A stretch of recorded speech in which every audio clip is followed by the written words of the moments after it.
ቤተሰቦች እንዴት ናችሁ? እግዚአብሔር ይመስገን በጣም ደህና ነኝ። እንግዲህ ዛሬ በጣም ከባድ ውሳኔ ነው የወሰንኩት። ምንም ተመለሽን ብላት ልትመለስልኝ ስላልቻለች እና ታለቅስ ምናምን ያየች ጎረቤቴ የሆነ ሰውዬ አለ እንደዚህ መፍትሄ ይሰጥሻል፣ እዛ ሄደሽ ለምን አታናግሪም ስላለችኝ ግዴታ የትና የት የእግር መንገድ ልነግራቸው አልችልም። ጉልበቴ ሁሉ በቃ ተብረክርኳል። ከምንም በላይ ደክም ያለው ይሄ አሁን የኔ አይደለም። ምክንያቱም ያው ልጅ ያለው መቼም ይገባዋል የልጅን ነገር። ስለዚህ አሁን ወደ እሳቸው ጋር እየሄድኩ ነው። በጣም በረሃ አይገልጸውም። የመጣሁበት በረሃው በጣም ይከብዳል። ነገር ግን ምን ማድረግ አለብኝ? አሁን ወደ እሳቸው ጋር እየሄድኩ ነው። እንግዲህ ፈጣሪ እርዳሽ። ትክክለኛ ሰውም ከሆኑ እሷ ብዙ ነገር አይቻለሁ፣ ብዙ ለውጥ አይቻለሁ ነው የምትለኝ። እስኪ ወደዛ እየሄድኩ ነው። እንዴት ነው?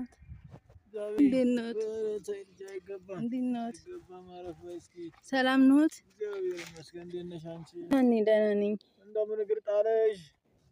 ያው እንደነገርኩት ነግሬዎት የለ ልጄ በጣም ተቸግሬ ነው፣ ተስቃይ ውስጥ ገብቼ ነው። ለዛ ነው ወደ እሱ ጋር አንድ ጎረቤት የጠቁማኝ በስልክ እንደነገርኩት ነው። መቼም ለዛ ነው ወደ እርሱ የመጣሁት። እምቢ አለችኝ። ይኸው ወደ ቤትም አልመለስም አለችኝ።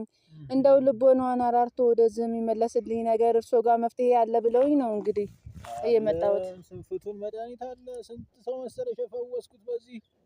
ስንት ሰው መሰለሽ የቤተሰብ ጋር የተጣላ ባል ያጣ ስንት ሰው መሰለሽ እንደዚህ የፈወስኩት። ቀላል አይደል? አንቺ ቀላል ነው። ስንት ሰው ከህመም የፈወስኩት አለን። እንግዲህ እግዚአብሔር ቀላል ነው። ምን ታደርጊያለሽ መሰለሽ? የሆነሽ ነገር ጫር አድርጌ እሰጥሻለሁ። ሄደሽ አንገቷ ላይ ታደርጊላታለሽ። ከዛ በቃ ወዲያው ተመልሳ ነው የምትመጣው። እና ስንት ነገር አለ መሰለሽ፣ ስንት ከዚህ የባሰ። አረ ያርግልኝ። እኔማ ይኸው ምግብ ራሱ ታቆምኩ ስንት ጊዜ ነው። ምንም አልቻልኩኝም። የልጅን ነገር መቼም ከባድ ነው። እንኳን ከእናት ከአባቷ ምንም ሳይጎልባት ምንም ሳትሆን ተነስታ ብድግ ብላ ሄደች። ምንም ነገር እኔ ምን አይነት ጓደኛ እንደመከረብኝ ከምን አይነት ሰው ጋርም እንደዋለች ፈጣሪ ነው የሚያውቀው። እኔ ምንም የማውቀው ነገር የለም። የእናት ሆድ ሆኖብሽ ነው አንቺ? አዎ የእናት ሆድ አላስችል። አሁን ልጆች ከባድ ናቸው።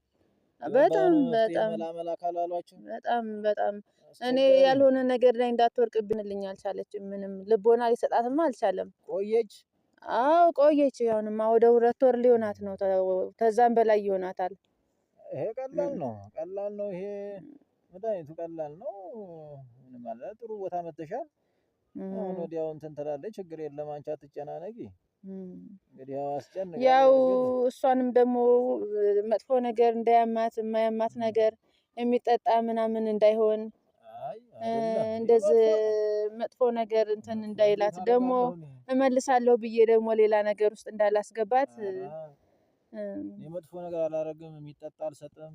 ትንሽ ወረቀት ጫር አረጋታለሁ። አርጊያት የመጣውታለች እሷን ነው የምሰጥሽ። እሷን ወስደሽ አንገቷ ላይ አሰር ታደርጊያለሽ። በቃ ተከትላሽ ከኋላ ነው የምትመጣው። ኧረ እንደው ያርግልኝ። እና ያው ብዙ በረሃ አቋርጠሽ መጣሽ።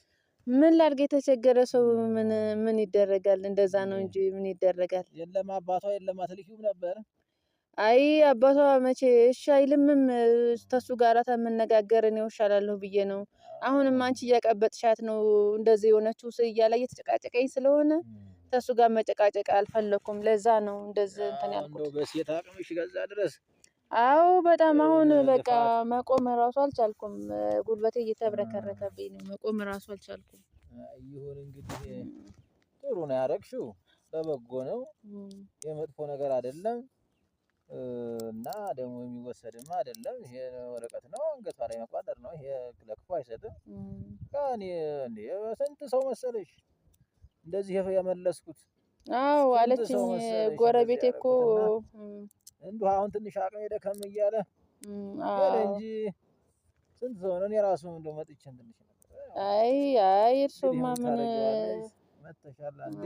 አይ ወደፊት እንግዲህ እንትን እንላለን። አሁን እስኪ እንትን ልበልና ልሂድ። ደግሞ አሁን መሽቶብኛል። ለዚሁም መሽቷል። ቀኑም ደግሞ እንትን እንዳይልብኝ አሁን እየመሸብኝ ስለሆነ ምንም አትሆኝም። ችግር የለውም። አዎ አይ እንግዲህ የለውም። ጥሩ ቦታ ነው የመጣሽው። በቃ ሮጣ ከኋላሽ ነው የምትመጣው። ኧረ እንደው ያርግልኝ ምንም እኔ እንዳታስብ። ተሳቅቄ ልሞት ነው። ምግብ በቀረብኩ ቁጥር በቃ በውሃ ኃይል ነው የምቀምሰው። አልወርድ እያለኝ እውነት ነው አልወርድ እያለኝ እውነት ነው። ትንሽ ነገር ነው ያው እንግዲህ ምን አለ መሰለሽ፣ ቀስ ብለሽ ይሄንን ሰው አያነበውም፣ መሬት አይነካውም። ቀስ ብለሽ ወስደሽ አንቺ በሆነ ነገር በቆዳ ነገር ሰፋ አድርገሽ አንገቷ ላይ እንድታረጊላት፣ ለሰውን ሳታሳይ ምንም ሳትነካኪ፣ ከሰው ጋር ንክኪ አይፈልግም እንዳይረክስ እንደዛ አድርገሽ ከዛ ወስደሽ ነው እንትን የምትይው። ንክኪ ካለው ይረክሳል፣ መድኃኒቱ አይሰራም። ከእንደዚህም ጥላ ነገር እንዳይሆን ከዛ ሳትነጋገሪ በጠዋት ያለችበት ድረስ ሄደሽ። ኧረ እሄዳለሁ እሄዳለሁ። እና እንደዛ ነው ልጄ፣ ጥሩ ነው ያደረግሽው። እንግዲህ ምን ታረጊዋለሽ፣ እግዚአብሔር ይመልሳትና እንግዲህ እንትን ታያለሽ። ይሄ ነው ከምንም ጋር ንክኪ የለም፣ ችግር የለም። እሺ እና እንደዛ ነው የምታረጊው። እሺ አዎ ሰው እንዳታሳይ። አላሳይም፣ ኧረ አላሳይም። ለማን እናሳያለሁ? አላሳይም። እሺ እንደዚህ ነው የሚደረገው። እሺ እሺ በቃ እግዚአብሔር ይስጥልኝ። እንግዲህ ማለት አይደለም። ወደፊት ያው እንጠያይቃለን። ይሳካልኝና እንጠያይቃለን። ችግር የለም። እርሶም እንግዲህ ያው ትክክለኛ፣ እሷማ ብዙ ነገር ነው ለውጥ ያገኘሁበት። ከባሏ ጋራ እንደዚህ አትስማማም ነበረ። አዎ እንደዛ አለችኝ። እሱ ወደ ውጭ ሲያይ መልሼ እዛ ከተትኩላት። እንደዛ ነው። ብዙዎች ከባሎቻቸው ስንት ሰው መሰለሽ የመለስኩት። ስንት ሰው ያላወቀ ተፋታ። እሱማ እኔም ምን አውቀና፣ ምንም እኮ የማውቀው ነገር የለም። አሁን ጎረቤቴ ናት እንጂ እኔ ምን አውቃለሁ? ምንም የማውቀው ነገር የለም። ጎረቤት ነው ያለሽ? አዎ ጥሩ ጎረቤት ነው እንደዚህ የሚመክር ጥሩ ጎረቤት። አዎ ጎረቤቴ ጥሩ ናቸው፣ ጥሩ ነች። እንደዚህ እግሯ አያርፍም፣ እሷ እግሯ አያርፍም። ጎበዝ ናት። እና እንደዚህ ነው። እስኪ ጸበልም አስጠምቂያት። ጸበልም ውሰጃት። አሁንማ የት አገኘቻት? ምን ያለችው? አሁን ተመጣችማ። አዎ ተመጣችማ። አስጠምቃታለሁ። ስንቱን መሰለሽ ሰው ያደረኩት። እሱማ እንግዲህ ያው ወደፊት ጥበቡን ሰጠኝ። አዎ እሱማ ሰጠኝ። ምን ታረጊዋለሽ? ይሁን እስኪ እንግዲህ ያው እንጠያየቃለን ወደፊት። ወደፊት እንዛመዳለን። ይሄንን ለውጥ አይቼ ስንት የሚያስተካክሉልኝ ነገር አለ። የእሷ የባሰ ስለሆነ ነው እንጂ ገና ብዙ ነገር እናወራለን፣ እንደዋወላለን፣ ከእርሱ ጋር እንጠያየቃለን። እና እንግዲህ በሰላም ግቢ። እሺ በቃ እሺ። እንግዲህ የለውም ያው እንደነገርኩሽ አድርጊው። በቃ ምንም ስልክዎትን ስለያዝኩኝ ችግር የለም፣ እንደዋወላለን። ሰላም በይልኝ አንቺን ጎረቤትሽን። እሺ ሰላም በይልኝ። እሺ ሰላም ሁኑ።